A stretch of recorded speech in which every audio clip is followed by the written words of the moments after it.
Hello student, आप सब कैसे हैं। उम्मीद करते हैं आप सभी लोग अच्छे होंगे। स्टूडेंट, हम सब पढ़ चुके थे प्रेजेंट इंडेफिनिट टेंस। और प्रेजेंट इंडेफिनिट टेंस में हम सब क्या पढ़े थे। प्रेजेंट इंडेफिनिट टेंस में मैं आपको प्रेजेंट इंडेफिनिट टेंस में जितने सेंटेंस होते हैं उनके रूल्स क्या होते हैं और उन सभी रूल को यूज करके हम क्या किए थे, एक सेंटेंस लेके सबको ट्रांसलेट किए थे। और मैं आपको लास्ट में ये भी बताया था कि जब ये पूरा प्रेजेंट इंडेफिनिट ख़त्म हो जाएगा तो मैं आपको एक लास्ट वीडियो में अलग अलग प्रकार के सेंटेंस लेके हम क्या करेंगे, सबको इंग्लिश में ट्रांसलेट करेंगे। तो आज की इस वीडियो में मैं आपको यही चीज़ बताने वाला हूँ कि प्रेजेंट इंडेफिनिट में जब आपको अलग अलग सेंटेंस मिलेंगे, मतलब उसमें सब्जेक्ट चेंज होंगे, वर्ब चेंज होगी और आपका ऑब्जेक्ट चेंज होंगे, इन सभी सेंटेंस को हम क्या करेंगे, इंग्लिश में ट्रांसलेट करेंगे। तो चलिए स्टूडेंट, हम बिना टाइम वेस्ट किए वीडियो को स्टार्ट करते हैं। यहाँ हम क्या करते हैं, लिख लेते हैं प्रेजेंट इंडेफिनिट टेंस। प्रेजेंट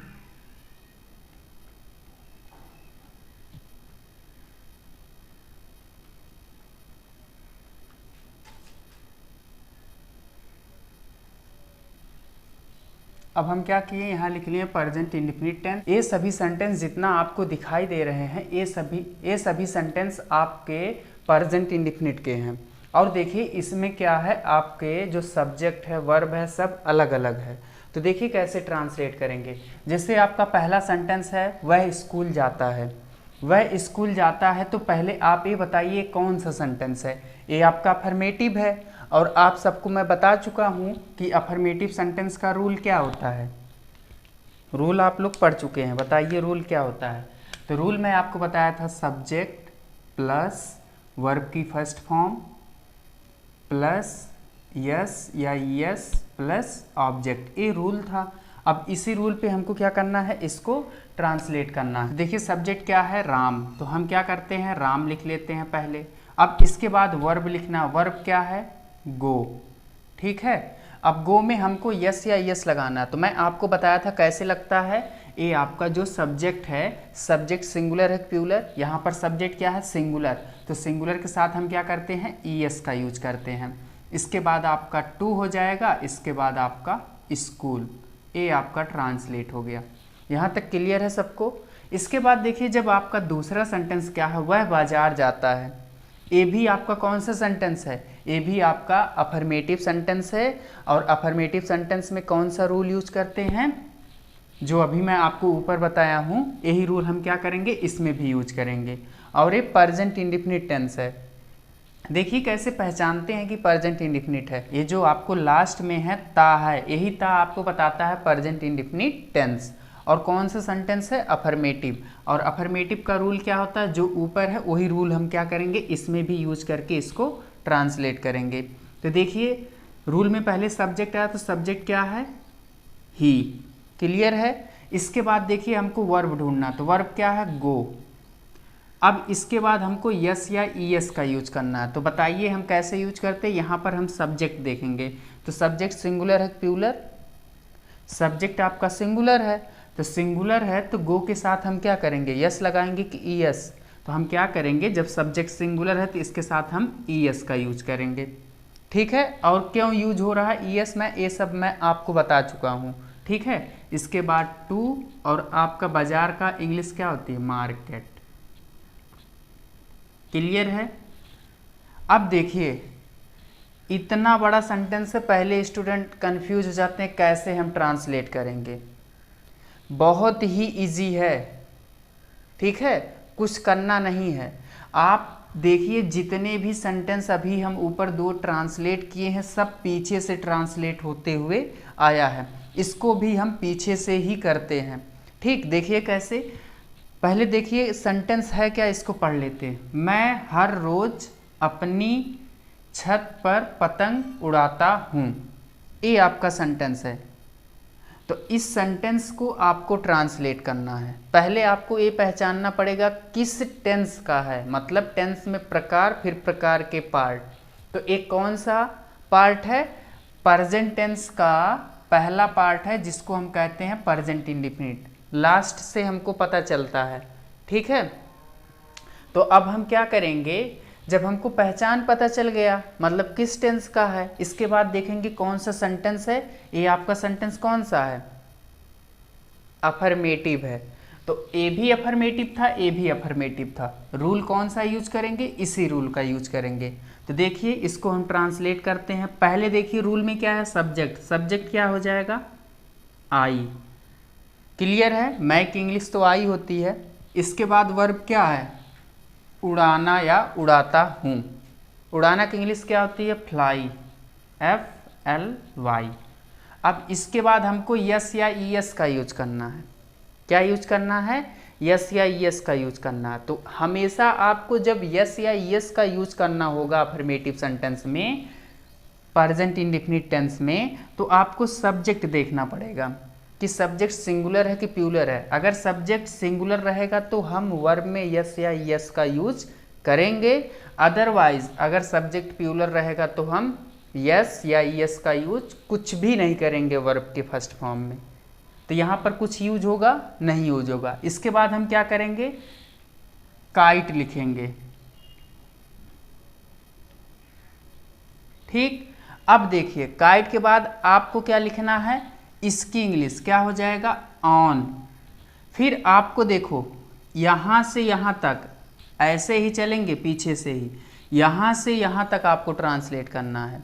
तो अपनी छत, तो अपने के लिए क्या होता है, माई, और छत की इंग्लिश क्या हो जाएगा, रूफ। क्लियर। इसके बाद हर रोज, हर रोज की इंग्लिश क्या हो जाएगी, एवरीडे। ये देखिए ट्रांसलेट हो गया। अब देखिए लास्ट में आपका ए सेंटेंस है, इसको हम कैसे ट्रांसलेट करेंगे। आकाश में तारे टिमटिमाते हैं, ये भी आपका प्रेजेंट इंडेफिनिट है। तो इसको हम कैसे ट्रांसलेट करेंगे, हम क्या करेंगे, यहाँ लिखेंगे star, star twinkle in the sky. Clear है यहाँ तक। तो इसको हम इस प्रकार से यहाँ यस कर लीजिए, ठीक। तो ऐसे हम क्या करेंगे, ट्रांसलेट करेंगे, क्योंकि तारे हैं। यहाँ तक समझ में आ गया होगा। अब देखिए पांचवा सेंटेंस, पांचवा सेंटेंस क्या है, वह चाय नहीं पीता है।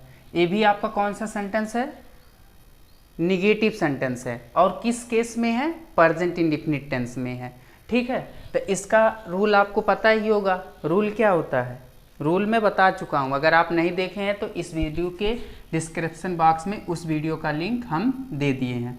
तो हो जाएगा सब्जेक्ट प्लस डू या डज प्लस वर्ब की first, sorry not plus verb की first form plus object last में फुल स्टॉप। ये आपका रूल हो गया। अब हमको क्या करना है, इसी रूल पे इसको ट्रांसलेट करना है।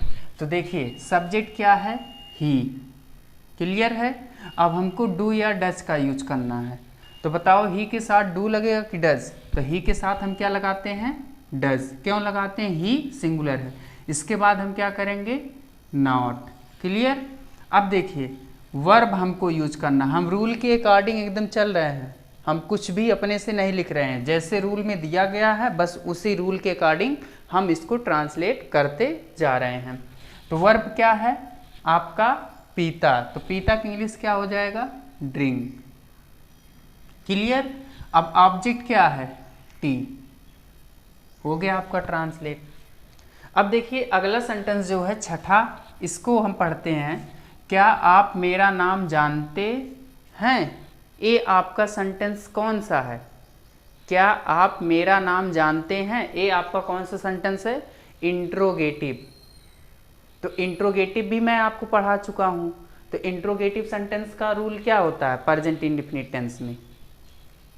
तो देखिए क्या हो जाएगा, डू या does plus subject plus verb की first form plus object plus question mark. ये आपका रूल है। ठीक, अब इसी रूल पे आपको ट्रांसलेट करना है। ठीक, अब देखिए ट्रांसलेट कैसे करना है। ट्रांसलेट में बहुत से स्टूडेंट गलत कर देते हैं। क्या करते हैं, जब इस प्रकार का सेंटेंस मिलता है तो उनको पहले दिखता है क्या, तो वो क्या करते हैं, इस क्या की इंग्लिश लिख देते हैं। क्या करते हैं, इंग्लिश लिख देते हैं, व्हाट। तो अगर इस सेंटेंस में इस प्रकार के सेंटेंस अगर आपको कहीं पर भी मिलते हैं, अगर आप डायरेक्ट क्या की इंग्लिश व्हाट लिखते हैं तो आपका सेंटेंस गलत हो जाएगा। क्योंकि इंट्रोगेटिव सेंटेंस के दो पार्ट होते हैं, एक यस या नो होता है और एक WH होता है। अगर आप इसके बारे में नहीं पढ़े हैं तो मैं पहले से इन सभी के बारे में पढ़ा चुका हूं और इस वीडियो के डिस्क्रिप्शन बॉक्स में उस वीडियो का लिंक दे दिया हूं, वहां से आप इसको अच्छे तरीके से समझ लीजिए। तो यहाँ पर आपको इस प्रकार का सेंटेंस मिलेगा तो आप कभी भी मिस्टेक नहीं करेंगे। तो देखिए, अगर आप पढ़े भी नहीं हैं तब भी आप इसको ट्रांसलेट कर सकते हैं। थोड़ा सा दिमाग लगाएंगे। कैसे, रूल देखिए ए है तो रूल में देखो आपको कहीं व्हाट, वाई, वेयर ये सब मिला है, नहीं मिला है ना। तो इस क्या के स्थान पे क्या लगाना पड़ेगा आपको, डू या डज। तो आप ऐसे भी अगर आपको रूल पता रहेगा तब भी आप ट्रांसलेट कर सकते हो। तो यहाँ पर हमको क्या करना है, डू या डज लगाना है। तो अब देखो डू और डज कैसे लगेगा। इसके बाद आपका क्या है, सब्जेक्ट। तो हिंदी वाक्य में सब्जेक्ट क्या है, आप। तो आपकी इंग्लिश क्या हो जाएगी, यू। तो चलो हम यहाँ पर क्या किए, सब्जेक्ट लिख लिए। अब बताओ ये जो सब्जेक्ट है सिंगुलर है कि प्लूरल, प्लूरल है।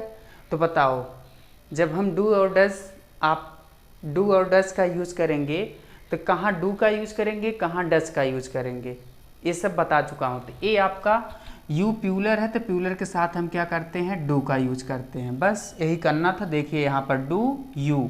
इसके बाद वर्ब क्या है, जानते हैं या जानना, तो क्या हो जाएगा, नो। क्लियर। इसके बाद क्या है, माई मतलब मेरा नाम, तो क्या हो जाएगा, माई नेम। ए लास्ट में क्वेश्चन मार्क। समझ में आ गया इतना। इसके बाद देखिए ए सेंटेंस है, यहां पर क्या रहेगा, क्या वह कपड़े नहीं धोता है, ये आपका सेंटेंस है। इसको आपको स्वयं ट्रांसलेट करना है, ये आपका होमवर्क में रहेगा। सेम इसी प्रकार से है। अब देखिए लास्ट में एक सेंटेंस है जो आपका WH है, अभी मैं बताया नहीं हूँ।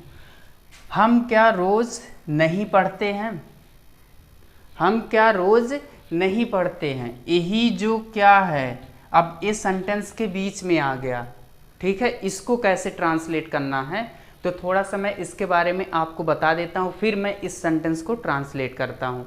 यहाँ तक सबको समझ में आ गया होगा, यहाँ तक आप सबको समझ में आ गया होगा। तो देखिए यहाँ पर पहले हम इसके बारे में पढ़ लेते हैं, फिर हम ट्रांसलेट करते हैं। देखिए इस प्रकार के जब आपको सेंटेंस मिलता है जिसको हम कहते हैं WH question,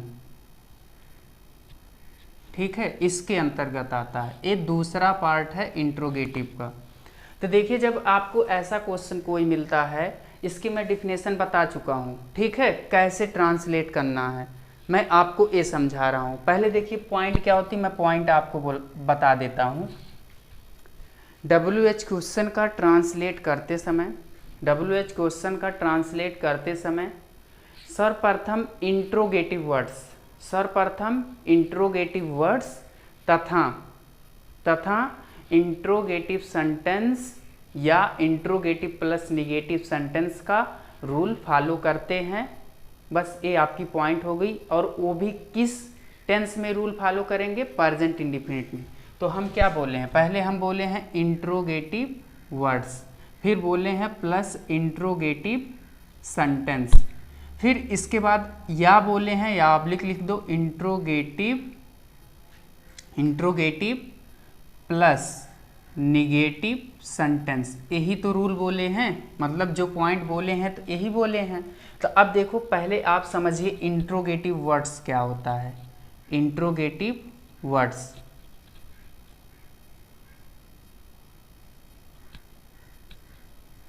interrogative words interrogative words का मतलब प्रश्नवाचक शब्द कौन कौन से होते हैं? What, why, where, who, ETC, ये सब इंट्रोगेटिव वर्ड्स होते हैं। तो जब आपको ट्रांसलेट करना रहेगा तो पहले इन सभी का यूज करना है। सॉरी, यहाँ टी रहेगा।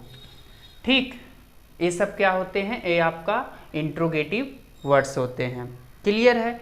अब देखिए एक आया है इंट्रोगेटिव सेंटेंस, सब पढ़ा चुका हूँ। इंट्रोगेटिव सेंटेंस अभी देखो यहाँ रूल लिखे हो, क्या होता है? डू या डज प्लस सब्जेक्ट वर्ब की first form plus object last में क्वेश्चन मार्क, ये आपका हो गया इंट्रोगेटिव सेंटेंस का रूल। फिर एक लिखे हैं इंट्रोगेटिव प्लस नेगेटिव सेंटेंस, ये क्या होता है? सेम ही होता है, डू या does plus subject plus not plus verb की first form plus object last में क्वेश्चन मार्क। अब समझ में आ गया होगा कि रूल कितना शॉर्ट है और उसमें क्या क्या आपको आना चाहिए। इतनी चीज़ जब आपको आएगा तब इसको आप ट्रांसलेट कर पाओगे। तो चलिए अब हम क्या करते हैं, आपको पता चल गया होगा कि हमको कैसे WH क्वेश्चन को पहचानना है और कैसे आपको ट्रांसलेट करना है। देखिए इसी सेंटेंस से मैं आपको बता रहा हूँ कैसे WH क्वेश्चन आपको पहचानना है। जब भी आपको ऐसा कोई सेंटेंस मिलेगा, हिंदी में जब भी आपको कोई ऐसा सेंटेंस मिलेगा तो हम कैसे पहचानते हैं कि ये यस या नो है और WH क्वेश्चन है। यस या नो में क्या होता है, जब भी आपको कोई हिंदी वाक्य मिलेगा तो ये जो आपके इंट्रोगेटिव वर्ड्स हैं वाक्य के सबसे पहले आएंगे। ये आपका यस या नो है, ठीक है, यस या नो क्वेश्चन है। देखो इस हिंदी वाक्य के पहले एकदम इंट्रोगेटिव वर्ड्स आया है और यही इंट्रोगेटिव वर्ड्स अगर वाक्य के बीच में आ जाता है, ये बन जाता है WH क्वेश्चन। अब आपको समझ में आ गया होगा। देखिए ऐसे ही आपको सेंटेंस मिलेगा, ठीक है, और इस सेंटेंस के बीच में इंट्रोगेटिव वर्ड्स मिलेगा। यही जो इंट्रोगेटिव वर्ड्स है, ये जो इंट्रोगेटिव वर्ड्स है ये वाक्य के पहले ना होकर वाक्य के बीच में मिलेगा, मतलब यहाँ पर ना होकर कहीं पर ये इधर मिलेगा। समझ में आ गया?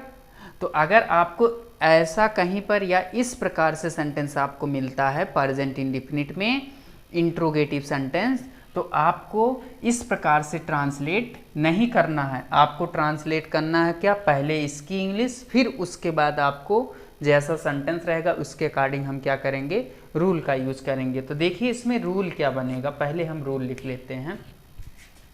तो हो जाएगा आपका interrogative words, clear, interrogative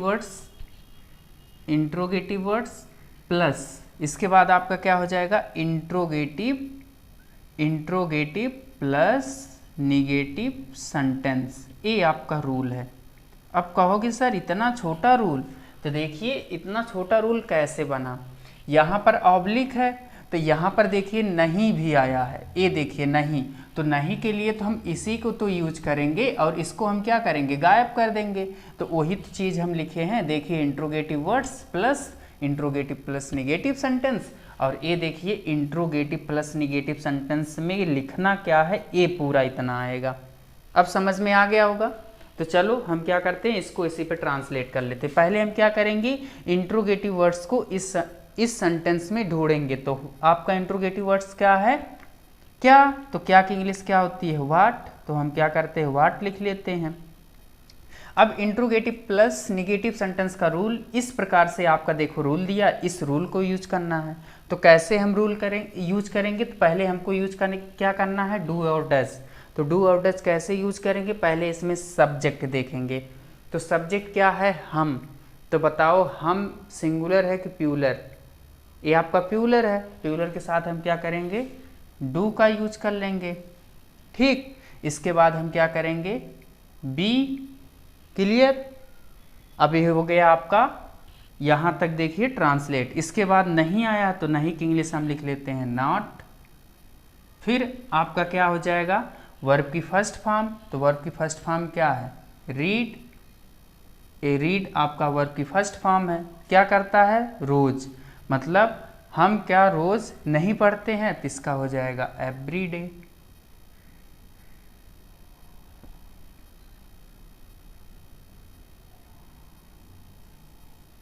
clear है? ऐसे ही हम क्या करते हैं, इस प्रकार के सेंटेंस को इंग्लिश में ट्रांसलेट करते हैं। तो उम्मीद करते हैं आज आपको पूरा प्रेजेंट इंडेफिनिट टेंस में चाहे जिस प्रकार का सेंटेंस मिल जाए आप क्या कर सकते हो, इंग्लिश में ट्रांसलेट कर सकते हो। जो आपका प्रेजेंट इंडेफिनिट टेंस था, जितना भी सेंटेंस इसमें जिस प्रकार से बनता है मैं आपको बता दिया हूँ। ठीक है, तो यहाँ तक आप सबको समझ में आ गया होगा। अगर आप चैनल पे नए हैं तो चैनल को लाइक और सब्सक्राइब जरूर करें और इस वीडियो को ज़्यादा से ज़्यादा शेयर करें। तो मैं आपको नेक्स्ट वीडियो में प्रेजेंट टेंस का सेकंड प्रकार के बारे में बात करेंगे, वो भी एकदम स्टार्टिंग से, कि उसकी डिफिनेशन क्या होती है, उसको कैसे पहचानते हैं और उसमें आपको क्या हमेशा याद रखना है, उन सभी के बारे में हम डिस्कस करेंगे। स्टूडेंट, मैं आपके साथ नेक्स्ट वीडियो में मिलता हूँ। Thank you.